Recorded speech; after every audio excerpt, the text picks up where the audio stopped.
All right, everybody, Samori Benjamin here from Houston, Texas, the first stage of the World Baseball Classic right now, here with a very special guest, 2005 first overall pick in the MLB Draft, Justin Upton. And Justin, man, great seeing you again, folks. I got a chance to meet Justin for the first time about 20 years ago now, man. It's hard to believe. The first year was 2007. That actually was the 60th anniversary of Jackie Robinson breaking the color barrier. And so I was doing stories about the decline of black American players at that time heavy, you know. And you and your brother are the only brothers to be selected #1 and #2 overall in the MLB Draft, 2 different drafts. Your brother, BJ, 2002, you, 2005. He was #2 in 02, you were #1 in 05, man. I always thought that was amazing. And also, you are from Norfolk, and I went to Norfolk State, and I know your father went there as well. So I was always, really, always enjoy watching you guys and your story, you know. But, I see you out here with MLB doing the big events all the time. So what are you doing with MLB now? I'm just part of the Commissioner Ambassador Program.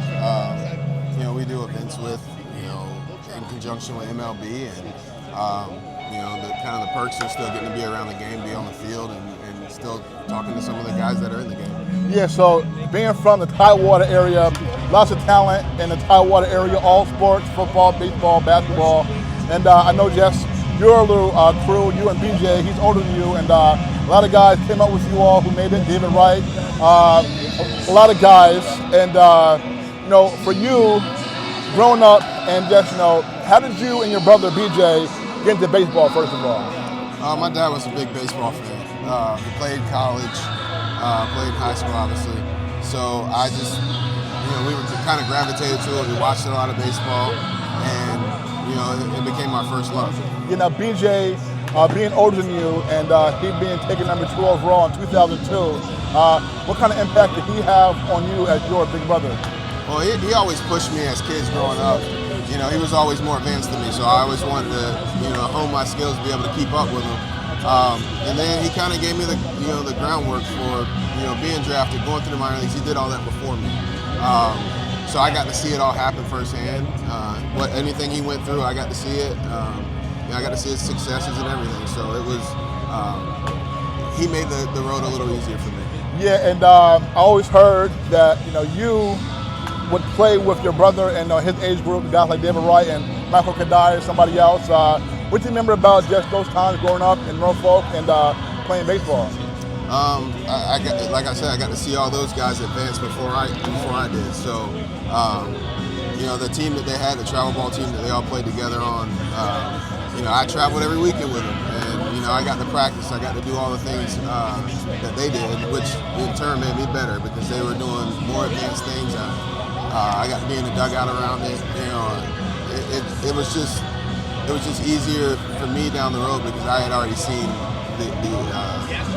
I already got to see them advance. Yeah, I mentioned all the great athletes from your area. I can go on and on. Michael Vick, Allen Iverson, Bruce Smith, Plaxico Burress. I mean, when you were coming up, how aware were you of the athletes in the other sports and what they were doing? My parents always talked about it. They always talked about it, the great players in the area.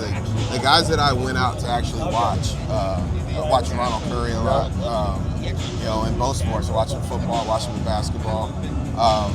I never got to see Vic in person. I saw Percy Harvin play in person. I was always intrigued by that. I was always intrigued by the talent that was growing in our area. So anytime I got a chance to see those guys play, I'd go catch a game. And you're a big guy. Did you play football yourself growing up? Yeah, I played football, played quarterback in high school, got hurt my sophomore year, so I realized at that point baseball was probably a better route for me to go. Gotcha. Okay, so now 2002, when BJ, your brother, gets picked #2 overall at Tampa Bay, what do you remember that being like? It was just a surreal moment because we played so much in the backyard, and then I got to watch him play AAU ball and all those things, and it was just a culmination of all the work that, all the work and fun we really had, So to see his dream come true, it pushed me even more.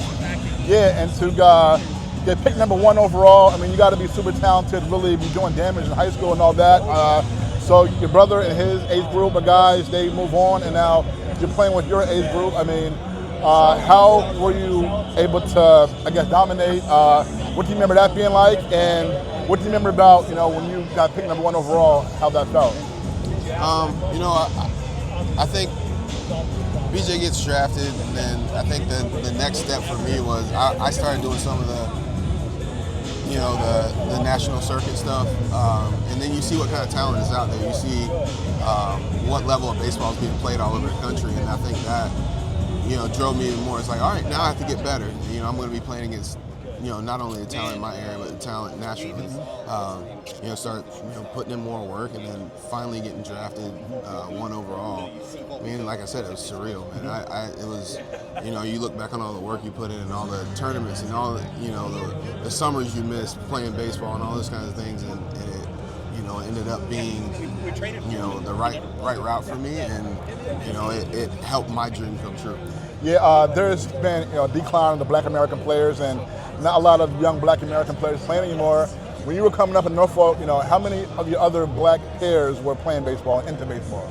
I think the numbers were a lot higher then. Our leagues were pretty. We had quite a few African American players playing, Black players playing. So at that point, it didn't look like the numbers would be what they are today. It's definitely disappointing, but I think that down the road, and in the present, we could. In the present, we could, obviously do something about that and start reintroducing the game to, players, to African American players. Yeah. Now you and your brother came up as shortstops, and then you both got moved to the outfield. I mean, so how was it for you coming up playing shortstop? How did you like it, and how was it for you to have to move to the outfield? I loved shortstop. I'm still an infielder at heart. I loved every minute of it. Even at the big league level, I still would take ground balls, even though I was an outfielder. The transition was tough for me because, at heart, I still wanted to be an infielder, but the organization really thought that I could help the team being an outfielder. And, in hindsight, I wish I would have had a chance to play at the big league level at shortstop, but, I ended up having a good career, so I can't really complain about that. There's a lot of Black American players who I see started off as shortstops, and then you get to the minors and they move you to the outfield because you all so much speed, so much talent. Okay, now when you were in the minor leagues, that process, I guess got to the big leagues pretty quick in about 2 years or so. 2007, your first year, you all made the playoff that year. You had a really good playoffs. I know you hit about 300, over 300, and all that. So first, what do you remember your big league debut being like? Big league debut was a little.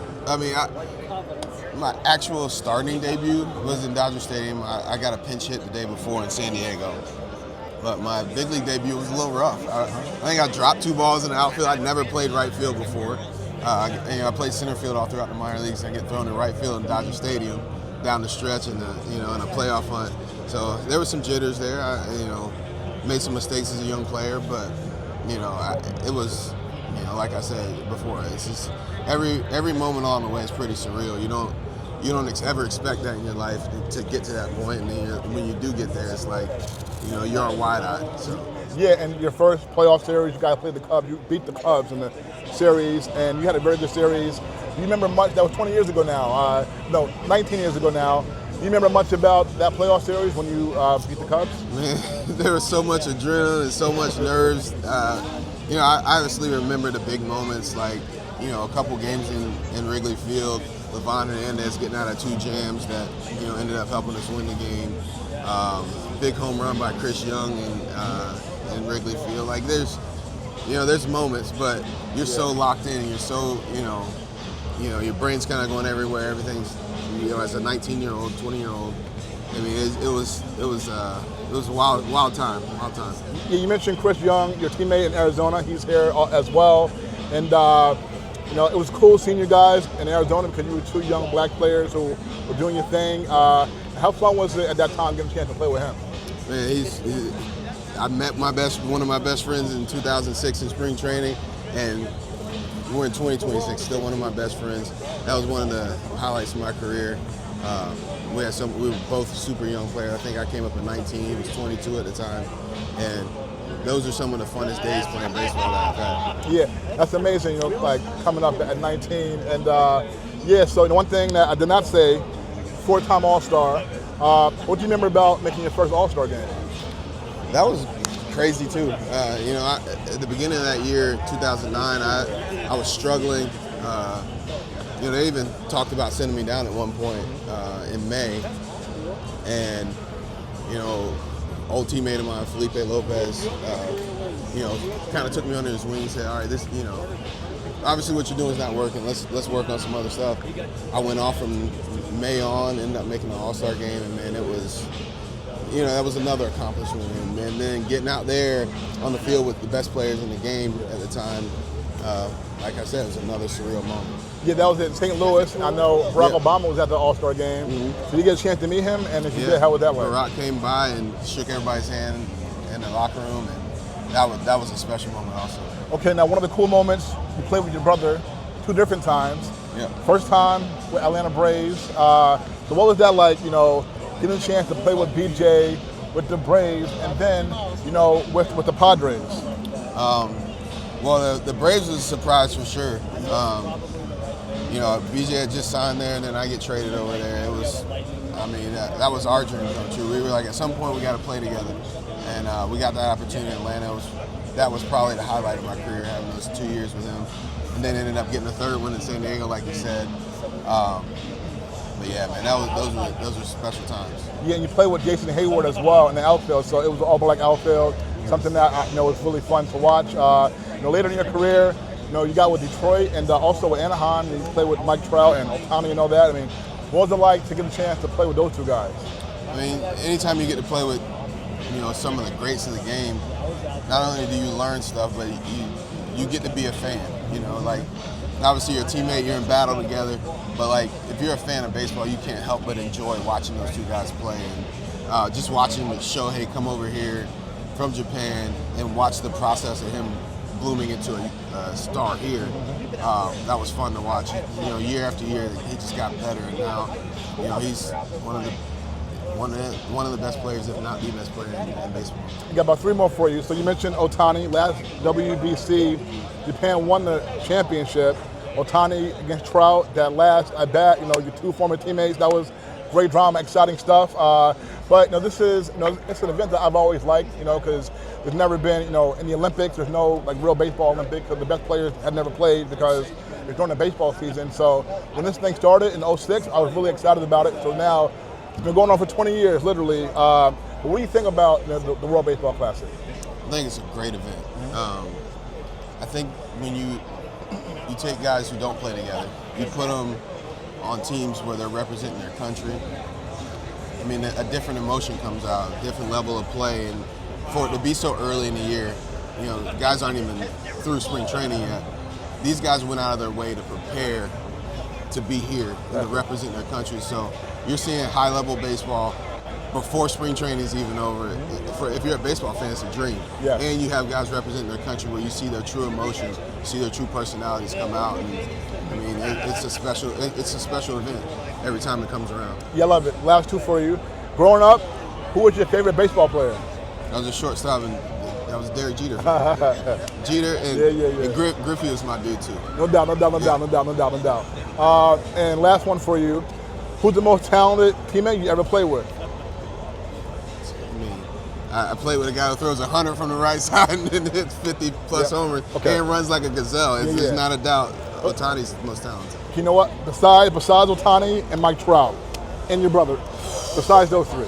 Besides those 3. All around talented? Yeah, just. Ooh, that's tough. Let me run through all my teams real quick. I played for quite a few of them. Yeah, and it could be on any level, Most talented with a bat in his hand. Miguel Cabrera. Okay. Miguel Cabrera could do so much. Right. And he was athletic for a big dude. Julio Rodriguez. When he, I was 35-year-old veteran walking in that clubhouse, and just from size, speed, bat speed, power, arm. Julio's 5'2", when he puts it together, it's special. Like at the end of last season when he really got it going, man, special player. Yeah. No doubt. That was your last year playing, right? That was my last year in 2022. Yep. And Julio's now with the DR squad, so keep your eye out. Yeah, we'll see him. Do you have a prediction? Not a prediction, but who do you think may be the best team right now in this competition? If you've watched Japan's legit. To me, in my eyes, any of these three, Japan, DR, US, could get hot at the right time to win this thing. Got you. All right, folks. Again, 2005, #1 overall pick in the MLB Draft.